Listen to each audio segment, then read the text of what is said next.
আমরা নানিউজ থেকে বিএমএ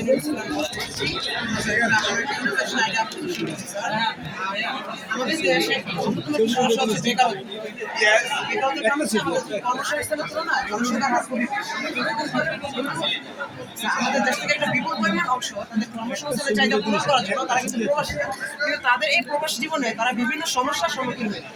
আর তাদের এই সমস্যাগুলোর সমাধান নিয়ে আমরা নিয়েছি আমাদের অ্যাপ প্রকল্প তার ফোন হচ্ছে বাংলাদেশ ওভারসিজ এমপ্লয়মেন্ট প্ল্যাটফর্ম যার মাধ্যমে দেশের যে কোনো প্রান্তে থাকা দক্ষ এবং অদক্ষ জনগণ তার জন্য প্রবাসী কর্মসংস্থানের ব্যবস্থা করি।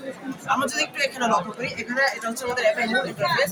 এখানে আমাদেরকে অ্যাজ ইউজুয়ালি একটা রেজিস্ট্রেশন করে একটা প্রোফাইল করে এরপর আমরা সরাসরি মেনু থেকে চলে যাই জব অপশনে, এবং এখানে হচ্ছে আমাদের সমস্ত জব অর্থাৎ ডিটেলস আকারে সম্পূর্ণ অ্যাকোমোডেশন, ফ্লাইট এন্ড ফুড সবকিছু আমাদের ডিটেলস আকারে দেওয়া হচ্ছে। আমাদের যদি প্রবাসী ভাইদের যদি কোনো জব পছন্দ হয়ে থাকে তাহলে তারা এখানে অ্যাপ্লাই নাও বাটনে ক্লিক করে একটা অ্যাপ্লিকেশন ফি দেওয়ার মাধ্যমে তারা এখানে রেজিস্ট্রেশন করতে পারে।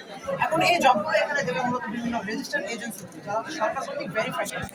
এছাড়াও আমরা অদক্ষদের জন্য রেখেছি ট্রেনিং ব্যবস্থা, যেখানে তারা যে কোনো স্কিলের উপর তারা ট্রেনিং নিতে পারে তাদের মধ্যে সব জেলা।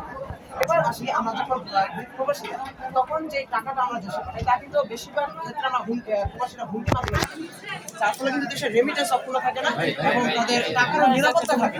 আর সেই নিরাপত্তাটাকে সেই বিষয়টাকে মাথায় রেখে আমরা অ্যাপের মধ্যেই রেখেছি একটা ব্যাংকিং সিস্টেম, যেখানে আমাদের কারেন্সি থাকবে এবং আমরা আমাদের ব্যাংকিং সিস্টেমে এটাকে জয়েন করে এই অ্যাপের মাধ্যমে পেমেন্ট গেটওয়ে ব্যবহার করে আমরা এখানে রেমিটেন্সকে অক্ষুণ্ণ রেখে আমাদের টাকা নিরাপত্তাকে নিয়ে আমরা দেশে টাকা পাঠাতে পারি। স্যার আমাদের আরো একটু অপশন আছে স্যার। আমরা যখন প্রবাসে যাই তখন কিন্তু আমরা বিভিন্ন সমস্যার সম্মুখীন হয়ে থাকি প্রবাসী ভাইরা, তাহলে সেক্ষেত্রে কিন্তু তাদেরকে ডিফেন্ড করার মধ্যে কেউ থাকে না। এর জন্য আমরা এখানে অ্যাড করেছি একটা SOS ইমার্জেন্সি নাম্বারগুলো থাকবে আমাদের পুলিশের, মেডিকেলের। এরপর স্যার যখন অনাকাঙ্ক্ষিতভাবে তারা মৃত্যুবরণ করে তখন কিন্তু স্যার তাদের মৃত্যুর খবরটা সদরের কাছে আসতেও আসছে। আর তাদের মৃতদেহ যদি দেশে অভিবাসী করে তা তো আরো লেন্থি প্রসেস। এই ব্যাপারটাকে মাথায় রেখে আমরা এখানে একটা ফর্ম অ্যাড করেছি আমরা হচ্ছে রিপেট্রিয়েশন অফ ডেথ। এটা তার সহকর্মী যখন এই ফর্মটা পূরণ করে দেবে তখন বাংলাদেশ সরকার বা বাংলাদেশ এম্বাসি নিজ দায়িত্বে তার সেই মৃতদেহটাকে দেশে আনার ব্যবস্থা করবে, যেটা কিন্তু স্যার হ্যাঁ। আর স্যার রেমিটেন্সের যে কথাটা বলছিলাম সেখানে হয় স্যার প্রবাস জীবন শেষ করার পর যখন তারা প্রবাসী চলে আসে তখন কিন্তু বিভিন্ন কারণে তাদের ব্যাংক ব্যালেন্স থাকে না, তখন কিন্তু তারা অনেকটা নিঃস্বর মতো হয়ে যায়। তাই তারা চাইলে এখানে পেনশনের একটা সিস্টেম আছে, তারা যদি ঐচ্ছিকভাবে তারা চাইলে সেখানে জমা করবে। Thank you sir. Thank you sir.